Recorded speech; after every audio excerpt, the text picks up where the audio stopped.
Then Paul, looking earnestly at the council, said, Men and brethren, I have lived in all good conscience before God until this day. And the high priest Ananias commanded those who stood by him to strike him on the mouth. God will strike you, you whitewashed wall. For you sit to judge me according to the law, and do you command me to be struck contrary to the law?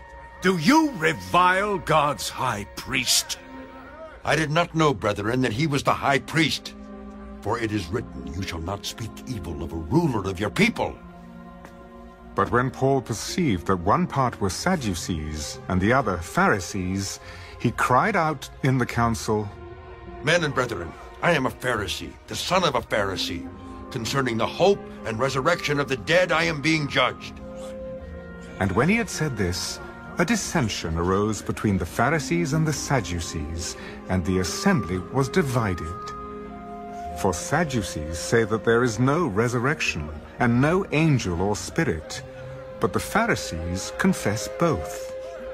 Then there arose a loud outcry, and the scribes of the Pharisees' party arose and protested, We find no evil in this man, but if a spirit or an angel has spoken to him, let us not fight against God.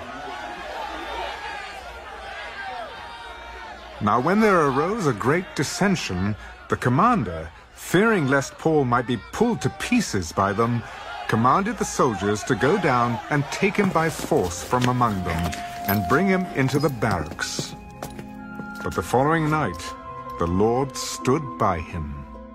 Be of good cheer, Paul, for as you have testified for me in Jerusalem, so you must also bear witness at Rome. And when it was day, some of the Jews banded together and bound themselves under an oath, saying that they would neither eat nor drink till they had killed Paul. Now there were more than 40 who had formed this conspiracy. They came to the chief priests and elders. We have bound ourselves under a great oath that we will eat nothing until we have killed Paul. Now you, therefore, together with the council, suggest to the commander that he be brought down to you tomorrow, as though you were going to make further inquiries concerning him. But we are ready to kill him before he comes near. So when Paul's sister's son heard of their ambush, he went and entered the barracks and told Paul.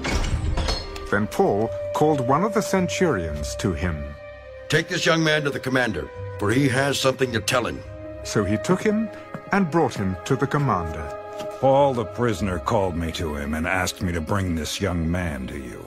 He has something to say to you. Then the commander took him by the hand, went aside, and asked privately, What is it that you have to tell me? The Jews have agreed to ask that you bring Paul down to the council tomorrow, as though they were going to inquire more fully about him. But do not yield to them, for more than 40 of them lie in wait for him, men who have bound themselves by an oath that they will neither eat nor drink till they have killed him. And now they are ready, waiting for the promise from you.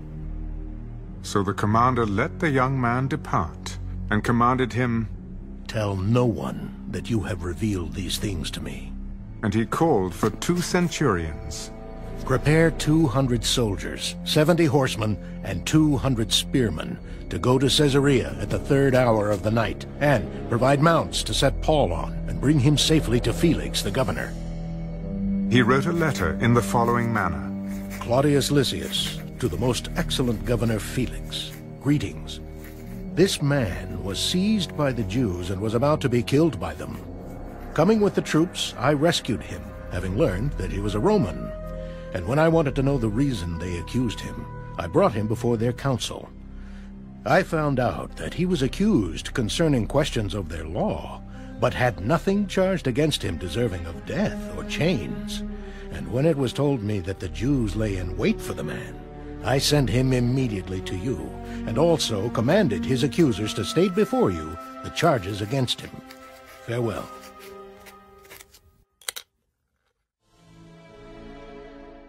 Then the soldiers, as they were commanded, took Paul and brought him by night to Antipatris.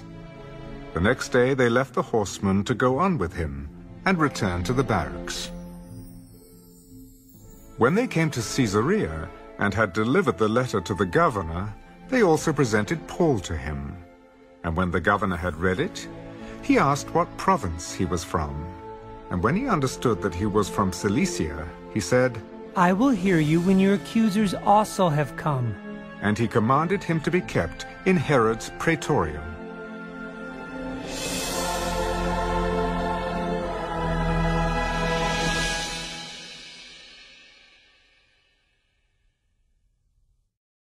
The Book of Jeremiah. Chapter 11.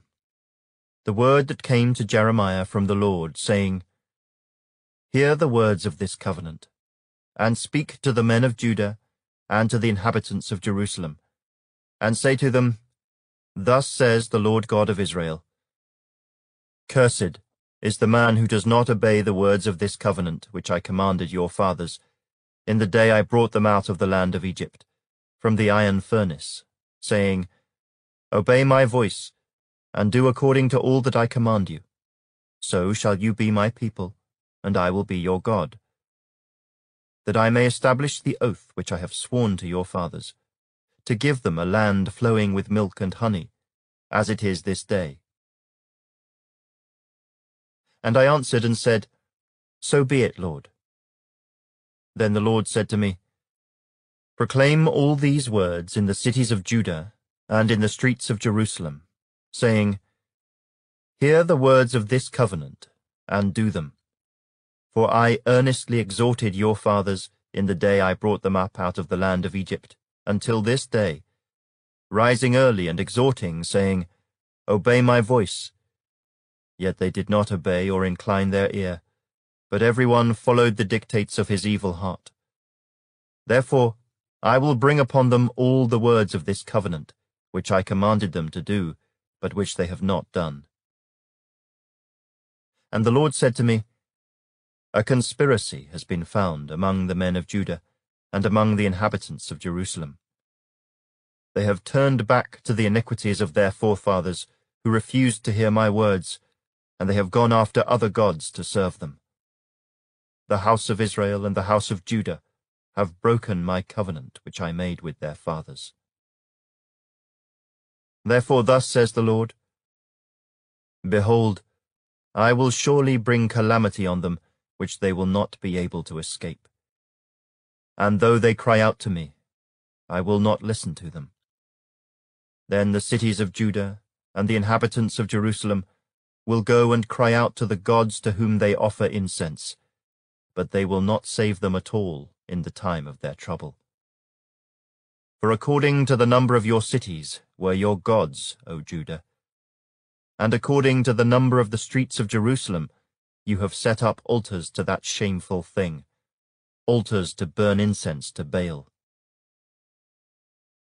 So do not pray for this people, or lift up a cry or prayer for them, for I will not hear them in the time that they cry out to me because of their trouble.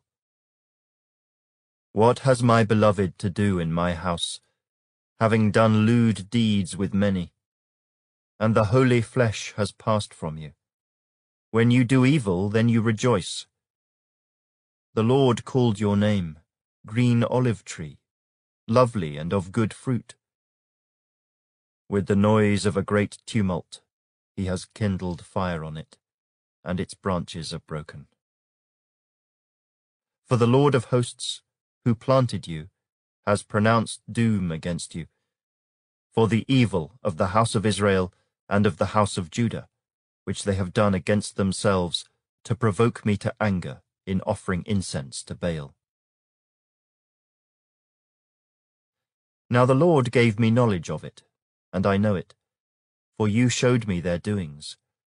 But I was like a docile lamb brought to the slaughter, and I did not know that they had devised schemes against me, saying, Let us destroy the tree with its fruit, and let us cut him off from the land of the living, that his name may be remembered no more. But, O Lord of hosts, you who judge righteously, testing the mind and the heart, let me see your vengeance on them, for to you I have revealed my cause. Therefore thus says the Lord concerning the men of Anathoth who seek your life, saying, Do not prophesy in the name of the Lord, lest you die by our hand. Therefore thus says the Lord of hosts, Behold, I will punish them. The young men shall die by the sword, their sons and their daughters shall die by famine, and there shall be no remnant of them, for I will bring catastrophe on the men of Anathoth, even the year of their punishment.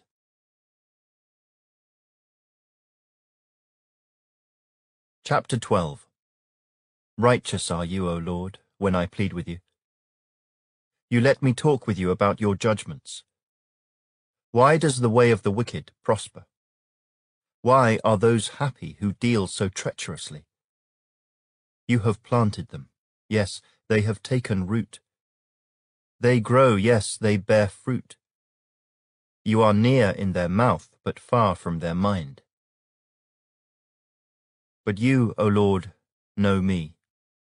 You have seen me, and you have tested my heart toward you. Pull them out like sheep for the slaughter, and prepare them for the day of slaughter. How long will the land mourn, and the herbs of every field wither? The beasts and birds are consumed, for the wickedness of those who dwell there, because they said, He will not see our final end. If you have run with the footmen, and they have wearied you, then how can you contend with horses? And if in the land of peace in which you trusted they wearied you, then how will you do in the floodplain of the Jordan? For even your brothers, the house of your father, even they have dealt treacherously with you. Yes, they have called a multitude after you. Do not believe them, even though they speak smooth words to you. I have forsaken my house. I have left my heritage. I have given the dearly beloved of my soul into the hand of her enemies. My heritage is to me like a lion in the forest. It cries out against me. Therefore I have hated it. My heritage is to me like a speckled vulture. The vultures all around are against her. Come, assemble all the beasts of the field. Bring them to devour. Many rulers have destroyed my vineyard. They have trodden my portion underfoot. They have made my pleasant portion a desolate wilderness. They have made it desolate. Desolate, it mourns to me. The whole land is made desolate, because no one takes it to heart. The plunderers have come on all the desolate heights in the wilderness. For the sword of the Lord shall devour from one end of the land to the other end of the land. No flesh shall have peace. They have sown wheat, but reaped thorns. They have put themselves to pain, but do not profit. But be ashamed of your harvest, because of the fierce anger of the Lord. Thus says the Lord, against all my evil neighbors, who touch the inheritance which I have caused my people Israel to inherit, behold, I will pluck them out of their land, and pluck out the house of Judah from among them.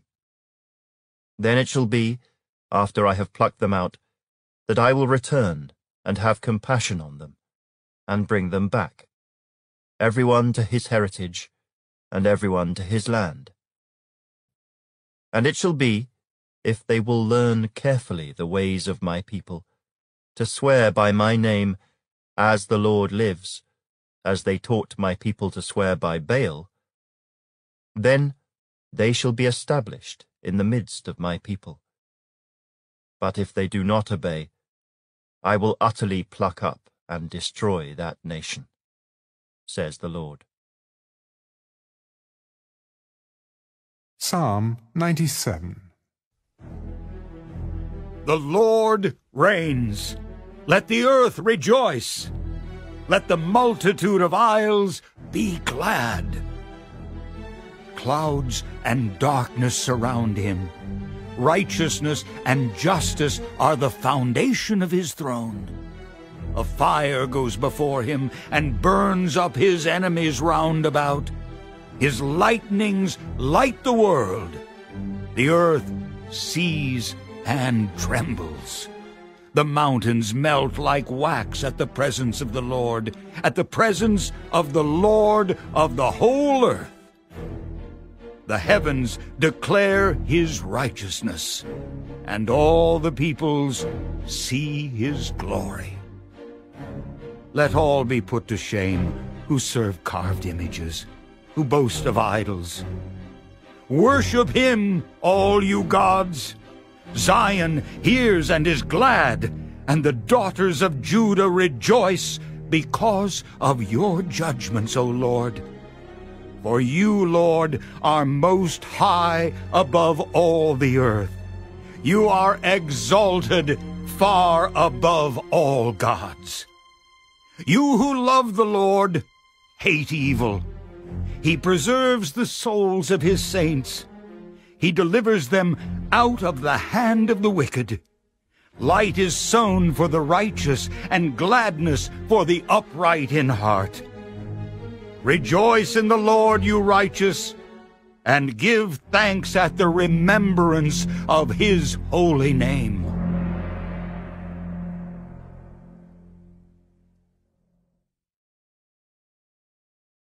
The Book of Proverbs.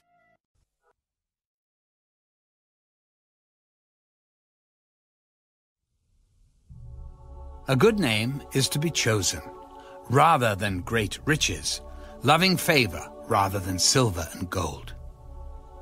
The rich and the poor have this in common: the Lord is the maker of them all. A prudent man foresees evil and hides himself, but the simple pass on and are punished. By humility and the fear of the Lord are riches and honor and life. Thorns and snares are in the way of the perverse. He who guards his soul will be far from them. Train up a child in the way he should go, and when he is old, he will not depart from it. The rich rules over the poor, and the borrower is servant to the lender. He who sows iniquity will reap sorrow, and the rod of his anger will fail. He who has a generous eye will be blessed, for he gives of his bread to the poor. Cast out the scoffer, and contention will leave. Yes, strife and reproach will cease. He who loves purity of heart and has grace on his lips, the king will be his friend. The eyes of the Lord preserve knowledge, but he overthrows the words of the faithless. The lazy man says, "There is a lion outside. I shall be slain in the streets." The mouth of an immoral woman is a deep pit. He who is abhorred by the Lord will fall there. Foolishness is bound up in the heart of a child. The rod of correction will drive it far from him. He who oppresses the poor to increase his riches, and he who gives to the rich will surely come to poverty. Incline your ear and hear the words of the wise, and apply your heart to my knowledge.